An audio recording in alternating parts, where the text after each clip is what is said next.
bienvenue à la critique exigeante. Si vous suivez la chaîne depuis un certain bout de temps, vous savez que je parle souvent de Dragon Ball, et c'est parce que j'adore Dragon Ball, hein, mais pas super, précisons-le.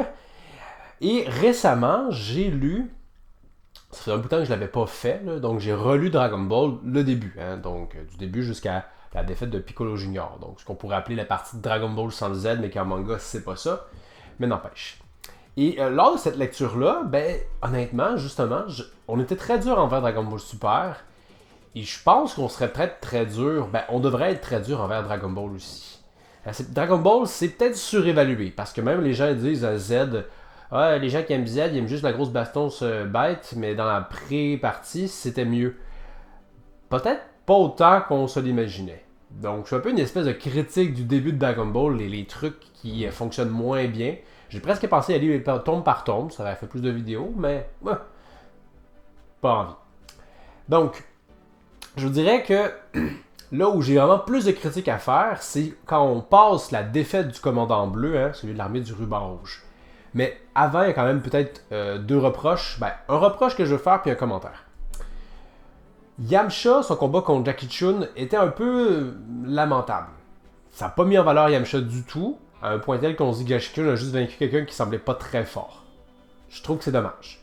Quand par exemple, si on fait une comparaison avec son combat contre Shen, Dieu, ben, il était un peu plus mis en valeur. Ici, pas vraiment face à Jackie Chun, et je trouve ça dommage, et on verra hein, que ça va justement avoir un impact plus tard dans le récit. Et autre point, hein, les gens peuvent croire que Goku est presque aussi fort que Tortue Géniale. Pas vraiment. Tortue Géniale allait gagner avec sa technique électrique que j'ai complètement oublié le nom malheureusement. Et qu'en plus, il va s'épuiser hein, pour détruire la Lune, conséquemment. Donc, il est plus fort que Goku quand même, probablement de loin, mais pas si loin de ça quand même. Donc, il y avait ça que je voulais préciser. Donc, ça commence à pas forcément partir en couille, mais qu'il y avait vraiment beaucoup de trucs questionnables qui commençaient à se dérouler avec Tao Pai Pai. J'en ai fait une vidéo, Tao Pai Pai, c'est un méchant connu dans Dragon Ball, mais honnêtement, c'est plus pour ce qu'on voit avant son combat retour contre Goku, parce que son combat retour contre Goku, il est vraiment pas formidable. On s'attendait à un duel serré, pas du tout, Goku est largement plus fort que lui, et même la dynamique du combat est assez étrange, dans le sens où Tao Pai Pai se rend compte que Goku semble plus fort que lui, il n'a pas la patience de persévérer, sort un sabre, Goku va se débarrasser du sabre avec son bâton magique, mais se dire « Hey, moi je n'utiliserai pas mon bâton pour te péter la gueule, je vais le faire à main nue ». Et là, Tao Pai Pai reprend confiance en lui, disant que « Hey, tu crois vraiment pouvoir me vaincre à main nue, t'es naïf. » T'as sorti un sabre pourquoi toi déjà? Et là, ensuite Tao Pai Pai, on aura ce syndrome-là qui arrivera souvent dans Dragon Ball, moins dans Z heureusement, quoique un peu, mais pas au même niveau, où l'adversaire, Goku va aimer se faire péter la gueule par son adversaire, juste de montrer à quel point il encaisse bien. Et c'est dommage, c'est pas très réel en théorie, tu subis quand même des dégâts peut-être à un point tel que, oups, la victoire vient de t'échapper parce que tu as sous-estimé ton adversaire. Bon, l'idée c'est qu'il ne le fait pas, il ne les sous-estime pas, il est à ce point-là plus fort que eux, mais en même temps, ça fait qu'il n'y a pas beaucoup de tension. Donc, finalement, Tao Pai Pai se fait vaincre. Notons quand même que pour un assassin très très très fort, que cette grenade-là soit suffisante pour le blesser grièvement ou qu'il y ait une idée de peut-être que ça peut le tuer, c'est un peu ridicule. D'autant que Goku, plus fort que lui, hein, va se manger, ben pas tant que ça quand même, Goku semble avoir un peu peur lui aussi de l'impact de la grenade. Il va se manger contre l'armée du ruban rouge un peu plus tard, un coup de bazooka dans la tronche, et ça va lui faire rien du tout. Pourtant, niveau explosion, on s'imagine qu'une grenade et un coup de bazooka, ça doit être relativement pareil. Bref, il y a ça qui, encore une fois, j'accrochais là-dessus. Aussi, faut se le dire, le gain de puissance que Goku aura à travers l'entraînement Maître Karin est un peu ridicule. C'est quoi l'entraînement? C'était juste de grimper une tour. Tout simplement. Une tour qui, oui, est excessivement longue. Oui, mais c'était quoi l'entraînement de Tortue Géniale hein, que Goku a fait pendant, je pense, 1 mois ou 2 mois? Hein, c'était de faire des tâches, hein, labourer un champ à main nue, nager, transporter du lait. Et à un moment donné, il porte une carapace, un poids supplémentaire qu'il n'avait pas quand il montait la tour. Hein, c'est des tâches qui, au final, sont quand même assez similaires, même que Tortue Géniale, c'est plus varié. Ici, il fait juste monter une tour, et tu me dis que ça lui confère un boost de puissance phénoménal. Hein, en 3 jours, il a juste fait 2 montées, c'est tout. Là. Et avec ça, là, en faisant que ça, bang, t'es rendu aussi fort que t'as un Pai Pai, un assassin de la mort qui tue. C'est un peu ridicule comme entraînement et les apports de l'entraînement sont un peu ridicules. Et j'en parlerai aussi plus tard en détail, mais si tout ce que je veux dire, c'est que Dragon Ball, dans sa première partie, est très perfectible, ben je trouve que l'animé, avec des fillers, corrigeait souvent le tir, notamment le fait que Pai Pai va lui-même monter la tour, c'est intéressant quand même, ça rendait le tout un peu plus longuet, parce que c'est ça un peu l'enjeu avec ton Pai Pai, il interagit avec personne d'autre que Goku, fait oui, il nous a un peu impressionné avec il pète la tour, il lance, puis s'en sert du pilier comme projectile, moyen de transport, mais il a juste affronté Goku dans cette partie-là. C'est à ce point-là un cas isolé. Je trouve que le commandant bleu a eu plus d'impact dans le récit que Tao Pai Pai. Il y a eu plus d'interactions, il y a eu plus de péripéties. Donc, il y a là que c'était un peu dommage. Donc, on saute là où j'ai peut-être des problèmes. Quand ils affrontent les combattants de Mamie Voyante, qui est une péripétie quand même intéressante, l'enjeu que j'ai, c'est quand Mommyman, en fait, Yamcha affronte Mommyman, le problème, c'est qu'on justement, on n'a pas mis Yamcha en valeur précédemment, donc de ce qu'on en sait, il a le même niveau qu'au début du récit, face à un Goku pré-tout en fait, Goku à ses débuts, qui est fort, mais à des années-lumière déjà de ce qu'il était à ce moment-là. Donc quand Tortue Géniale nous dit que il serait pas sûr que Goku du tournoi pourrait vaincre Mommyman, on a un peu de misère à y croire, parce que oui, Mommyman avait l'air fort, mais fort face à Yamcha, qui n'est pas très fort. Ce coup-ci, Yamcha était bien en valeur, mais ça fonctionne pas à mon avis. On apprécie, mais ça fait juste que, oui, Yamcha est bien en valeur, mais conséquemment, on dit que Mommyman n'est pas si fort que ça. Ça n'a pas beaucoup de sens, à mon avis.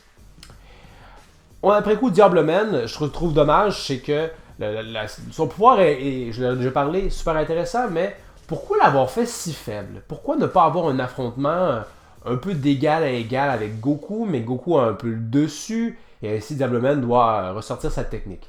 Pourquoi pas? C'était quoi l'intérêt de nous sortir un autre combattant comme Mommyman que Goku est capable d'étaler hyper facilement? Je sais pas. Il y a ça. Ensuite, il y a le combat contre Gohan où c'est assez contre-intuitif. Hein, de ce qu'on peut en comprendre, Tortue Géniale dit qu'il n'aurait pas été capable, peut-être pas, de vaincre l'armée du Ruban Rouge seul. Donc, on en comprend que déjà à ce moment-là, Goku est plus fort que lui. Et Gohan est capable de faire quand même jeu égal avec ce dernier. Donc, Gohan avait surpassé Tortue Géniale. D'accord. L'enjeu, c'est que Gohan s'est fait tuer par Goku du début transformé en Ozaru. C'est aussi fort que ça, on l'imagine pas se faire vaincre aussi facilement pour Ozaru, ou à tout le moins être capable de fuir. Je trouve que, encore une fois, c'est pas incohérent, mais on se pose avec raison des questions à ce niveau-là. Je trouve que c'est étrange que Gohan soit à ce point-là si fort. Donc, il y a ça. On saute maintenant au 23e tournoi d'arts martiaux. L'enjeu que j'ai souvent avec beaucoup des combats qu'il y aura là-dedans, c'est qu'ils sont excessivement courts. C'était aussi le cas dans le 21e, mais on ressent vraiment plus le côté comique, ça va. Déjà là, on prend un peu plus un côté sérieux, on s'intéresse davantage à l'aspect art martial de la chose. Et beaucoup des combats sont très courts. On a rarement des combattants qui vont au bout de leurs limites pour gagner. Souvent, c'est dans du ring out que ça se produit. Ou, ouais, c'est ça. Bref. On aurait aimé les voir être plus acharnés. Et en ce sens-là, l'anime fait des beaux ajouts. Le combat Yamcha Tenshinhan est sympathique, même si, avec ce qu'on en comprend, Tenshinhan aurait juste pu le vaincre super aisément et ça vient un peu gâcher rétroactivement le combat. Donc, dans l'anime, il y a des beaux ajouts au niveau du combat, que ce soit pour Yamcha Tenshinhan, Jackie Chun Tenshinhan, Krillin Goku, et bien évidemment, là, je trouve que dans le manga, c'est quand même bien correct. Dans l'anime, il y en a peut-être un peu trop envers des ajouts Goku Tenshinhan. Par contre, ce qui est quand même appréciable, bon, il y avait beaucoup d'ajouts aussi quand Chaozu blesse Goku. Tenshinhan frappe vraiment beaucoup sur Goku. Dans l'anime, il y a un ajout où Tenshinhan dit retape-moi en échange, on va être quitte, ce qui n'est pas présent dans le manga. Bon, il y a eu juste, je pense, 3 échanges de coups de poing, mais en même temps, de ce qu'on nous décrit, ces dynamiques-là de on frappe juste une fois, ça devrait avoir des impacts suffisants dans le combat, donc c'est pas rien quand même. Donc c'est mon bémol par rapport à ces combats-là. Ils sont trop courts dans l'anime, heureusement, c'est rallonge. L'autre bémol que j'ai, c'est que Goku, en fait, dès le départ, avant même le tournoi, là, quand il se quitte pour Mamie Voyante, on a un peu cette dynamique-là qui va revenir souvent dans Dragon Ball, c'est-à-dire que Goku a une longueur d'avance incroyable sur vous tous, et là on a un laps de temps, et on se dit, ah, on va s'entraîner, on ne veut pas être dépassé par Goku, mais il a tellement une longueur d'avance, et lui continue d'avancer, il faut que vous allez plus rapidement que lui pour réussir à le rattraper, mais ça semble un peu impossible. Et c'est ce qui va se passer de tournoi en tournoi. Hein. Est-ce que quelqu'un réussit plus fort que Goku dans le 22e? Non. Dans le 23e? Non. Il a toujours une longueur d'avance sur vous. Ça fait qu'on voit beaucoup de tension. On n'est pas très surpris de comme ah, ben oui, Goku est encore le plus fort. Hein. C'est un peu dommage. Le réussir a pu essayer de plus nous surprendre à ce niveau-là. Et justement, dans le 22e, Goku est vraiment plus fort que Tenshinhan. Un point tel que ça en devient ridicule. Tenshinhan sort une technique de fou qui ne ressortira pas plus tard, hein, d'avoir une autre paire de bras qui lui pousse. Tu te dirais que maintenant, il doit avoir un sacré avantage. Non, Goku est capable quand même d'avoir le dessus sur lui au corps à corps. C'est dire à quel point il est plus rapide et plus fort que Tenshinhan quand même. Je veux dire. Autre bémol dans ce combat-là, sur la fin surtout, une fois que Tenshinhan fait le Kiko-O, on apprécie d'ailleurs l'apport stratégique là-dedans, pour essayer de gagner le combat malgré qu'il est moins fort que Goku. On nous dit qu'ils sont tous les deux épuisés et qu'ils ne peuvent plus faire grand-chose. On n'a jamais vraiment eu ce ressentiment-là dans le combat. Il n'y a jamais vraiment de sentiment où ils allaitent. La mise en scène n'était pas super bien faite. On notera que dans le 23e tournoi d'arts martiaux, lors de leur nouveau combat, Toriyama gère mieux le fait l'épuisement, notamment via Tenshinhan surtout. Mais là, c'est pas à présent, fait que quand on nous dit que Goku a plus d'énergie après son Kamehameha, t'avais l'air assez frais, mon gars. On poursuit tout de suite après avec l'assassinat de Krillin par Tambourine. Je trouve que c'est vraiment dommage. Tambourine est moins fort que Goku lors du tournoi. Et on dirait sensiblement moins fort parce que Goku l'éclate. Hein? Il est capable de le vaincre super aisément. Donc, que Tambourine vainc aussi facilement Krillin, et il le dit lui-même, victoire facile. Krillin n'est pas spécialement, je pense, épuisé par son combat contre Goku. Donc, c'est vraiment dommage. Ça ne met vraiment pas en valeur Krillin. Il a peut-être fallu penser à autre chose, ou que Krillin se fasse tuer par Piccolo lui-même. Pourquoi pas? Parce que, je sais pas, ça faisait vraiment paraître Krillin pour un faible. Ça venait encore plus jeter du discrédit sur son combat contre Goku. On se dit juste comme, bon, Goku aurait pu le tuer sans même trop forcer, faut croire. Je trouve ça dommage. On aime bien Krillin, mais il n'était pas mis en valeur ici. Et, on peut juste faire une petite parenthèse, mais qui va plus toucher justement Dragon Ball Z. Hein. Beaucoup de gens, avec Super, on se plaignait du retcon des Potala, avec raison. Mais avec ce qu'on voit ici avec le démon Piccolo et toutes ses progénitures, notamment avec Cymbal qui a l'air d'un dragon, hein, clairement c'est un démon. Le fait qu'après coup on recorrige ça en disant que c'est un Namex, c'était de la connerie, honnêtement. C'était un gros retcon qui servait à peu près à rien, juste introduire de Dragon Ball ailleurs. Un peu plus d'imagination, on aurait pu continuer avec Piccolo de démon et juste savoir que les Dragon Ball peuvent exister ailleurs, tout simplement. Bref, c'est un peu... c'est pas un problème là, ça le sera juste plus tard quand on fera ce changement-là. Notamment, il faut juste se rappeler que Piccolo créait pas des Namek, c'était littéralement des dragons démons, c'était pas des Namek. Bref. Allons-y avec la conclusion du duel entre Piccolo et Rajoni et Goku. Là où j'ai un gros bémol, c'est que Piccolo fait un peu n'importe quoi pour permettre à Goku de gagner, dans le sens où il maîtrise mieux le ki que ce dernier, et c'est son avantage, il blesse Goku à la jambe. Initialement, il dit qu'il a l'avantage, mais Goku a le bâton magique, et ça surprend Piccolo sur le coup. Et Piccolo, juste de se dire, bon, ben parfait, je vais juste anticiper que tu as un bâton et j'aurai quand même le dessus. Ben non, on dirait qu'il se dit, hey, je voulais le blesser avec une jambe pour avoir le dessus, merde, il y a un bâton, je suis à nouveau en situation de désavantage. Il faut que je me débarrasse du bâton à tout prix. Non, t'es pas forcément obligé. Mais bon, bref. Néanmoins, sa stratégie, quand même, elle a fonctionné. Elle explose tout, mais Tenshinhan pratique la danse de l'air. Qu'il soit à ce point-là rapide pour sauver Goku, c'est un petit peu ridicule, je trouve, mais bon. Surtout qu'on nous dit qu'il était à un bout de ses forces. Bon, bref, peu importe. Mais bon, Piccolo persiste à nouveau avec sa nouvelle attaque, mais là, oh mon dieu, ce Goku a survécu. Ben, Goku a plus son bâton, hein, il a encore juste une jambe. Tu peux vaincre probablement au corps à corps, là. Je veux dire, vas-y, là. Mais même qu'il va prendre Tenshinhan en otage, inutilement peut-être, mais il est lâche. Et il va blesser Goku, je pense, à son autre bras. Et là, Goku va se dire, ah, je m'excuse Tenshinhan, mais finalement, je dois buter Piccolo, là. Tant pis si tu meurs, on va te ressusciter avec le Dragon Ball. Et là, Piccolo est un peu inquiet. C'est parce qu'il lui reste juste 2 membres, là. T'as même plus besoin de l'otage, tu veux juste le vaincre super aisément. Pourquoi avoir peur? Finalement, il va blesser son 3e bras, va le prendre pour mort, et là, ils sont tous les deux au sol, hein. Et là, Piccolo, pour une étrange idée, se dit, je vais m'envoler dans les airs et plonger vers toi. Encore une fois, je sais pas, c'est assez étrange. Pourquoi s'envoler, hein? Tu peux juste, genre, le frapper par terre. Parce que ça laisse l'occasion à Goku de faire son truc, hein. On a une idée intéressante, mais pourquoi est-ce que Piccolo serait dans les airs? Ça arrive pas. Au niveau de la mise en scène, je trouve quelque chose qui manque clairement là. On poursuit dans le 23e tournoi d'arts martiaux. Encore une fois, je dirais que les combats, ça va mieux ici. Shen contre Yamcha, j'aurais aimé que ça soit un peu plus long. Krillin contre Piccolo aussi. Ça aurait pu être plus long, mais on met quand même bien en valeur Krillin, mais ça aurait pu être plus long. Les autres combats sont quand même bien.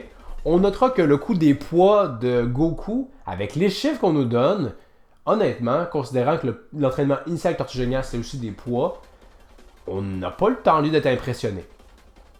Vous savez que c'est rendu de la petite bière, ces poids-là pour vous. Donc, il y a ça. Et je conclurai juste sur la dernière partie de Dragon Ball avec juste la conclusion du duel. Je sais pas, j'en ai déjà parlé dans le passé, là, mais je la déteste. Je veux dire, Goku a les 4 membres cassés, plus beaucoup d'énergie, a une hémorragie externe qui clairement brouille sa vue, c'est dit, etc. Encore une fois, Piccolo s'envole dans les airs pour aucune raison, juste pour laisser une opportunité à Goku de faire quelque chose. Mais même là encore, on se rend compte qu'effectivement, Goku n'a pas pratiqué la danse de l'air de tout le tournoi.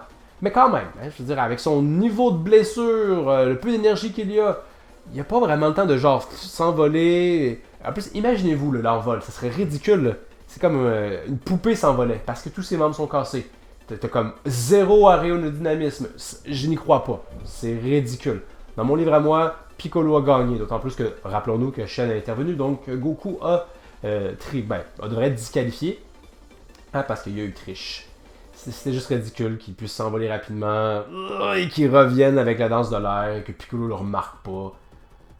Bref, c'est une fin comme celle de son père, un peu débile, où l'adversaire perd. On voulait juste pousser encore plus loin de comme demandez-vous comment est-ce qu'il va gagner? Ouais, en trichant scénaristiquement.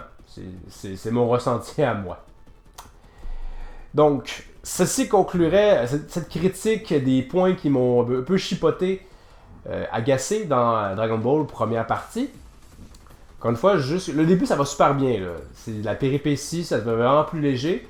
Mais rentre au Piper, on commence plus dans les choses sérieuses. Et au niveau des combats, etc., je trouve qu'il y a beaucoup plus de trucs qui accrochaient. Précisons-le encore, l'animé fait des très beaux ajouts. Vraiment, je me souviens que Tortue Géniale contre Ten Shinhan, il y a des beaux ajouts au niveau de la chorégraphie, là, des échanges où Tortue Géniale est proche de Ring Out, mais il y a un beau revirement. Donc, allez regarder ça si vous ne l'avez pas déjà vu, là, vraiment, encore une fois.